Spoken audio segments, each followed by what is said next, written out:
नमस्कार मित्रांनो, कसा होता तुमचा आजचा ट्रेडिंगचा सेशन नक्की कमेंट करून सांगायचं आहे। चॅनलला नवीन असाल तर लाईक शेअर कमेंट करायचं आहे। तर बघूया आपण काय डिस्कशन केलेलं मंडेसाठी आणि मार्केटने कसे रिॲक्ट केले आता आपण बघणार। तर चला आपण चार्टवरती जाऊया।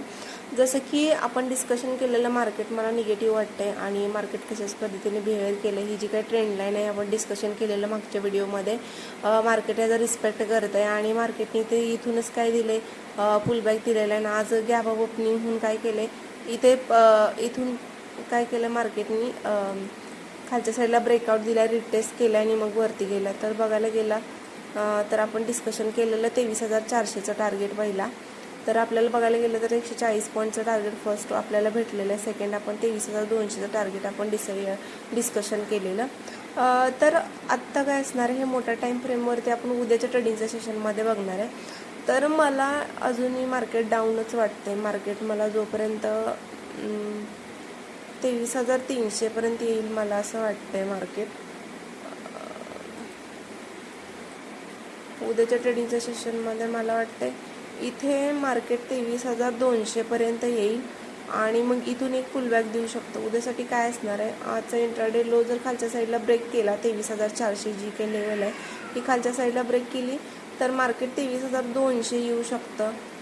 23,200वरने मार्केट एक रिव्हर्सल देऊ शकतं। 23,200ची लेवल जर खालच्या साईडला ब्रेक झाली तर मग मात्र आपल्याला मार्केट 22,800पर्यंत उद्याच्या ट्रेडिंगच्या सेशनमध्ये बघायला भेटू शकतं। अपसाईडला बघायला गेला तर जोपर्यंत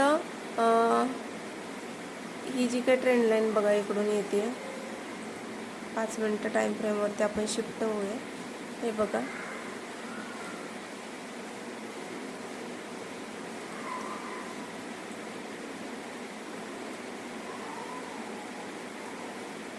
ही जी काही ट्रेंड लाईन आहे हिचा ब्रेकआउट होणं खूप गरजेचं आहे।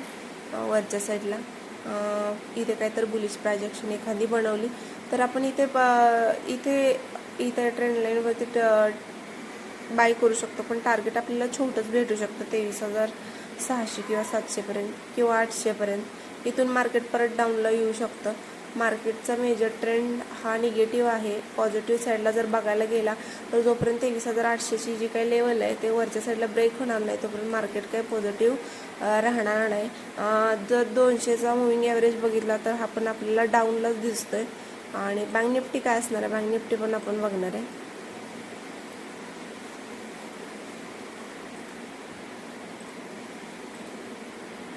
बँक निफ्टी पण बघायला गेला तर बँक निफ्टी पण निगेटिव्हच वाटते। जर डेची कॅन्डल तुम्ही जर बघितली पूर्ण बेरिश आहे कॅन्डल आणि एकही रिव्हर्सल नाही। मार्केट पुल बॅक पण देऊ शकतो एखादा, अदरवाईज मार्केट पुल बॅक देऊन पण डाऊनलाच वाटतंय मला। उद्यासाठी काय वाटतंय, उद्यासाठी वाटतंय ही जी काय ट्रेंड लाईन आहे हिचा ब्रेकआउट होणं खूप गरजेचं आहे। हिचा ब्रेकआउट झाला तर 54,200चं टार्गेट आपल्याला भेटू शकते। जोपर्यंत मार्केट 54,400ची लेवल वरच्या साईडला ब्रेक करणार नाही ना तोपर्यंत आपल्याला अपसाईडला चांगले मोमेंटम बघायला भेटणार नाही। 54,400 टार्गेट वरच्या साईडला ब्रेक केला तर मग 54,700 आणि 55,002 टार्गेट बघायला भेटू शकतात। डाऊनला मला डाऊनच वाटतंय, जरी अप गेला तरी मार्केट इथून काहीतरी रिजेक्शन घेऊन डाऊनलाच वाटतंय। तर आजचा इंट्राडे जो लो आहे 53,500 हा जर खालच्या साईडला ब्रेक झाला तर टार्गेट मग 53,200 आणि तोही ब्रेक झाला तर मग 53,000 हे टार्गेट डाऊनला आपण बघू शकतो उद्यासाठी। किंवा मार्केट थोडं साईडवेज किंवा मग रिकव्हरी पण करू शकतं।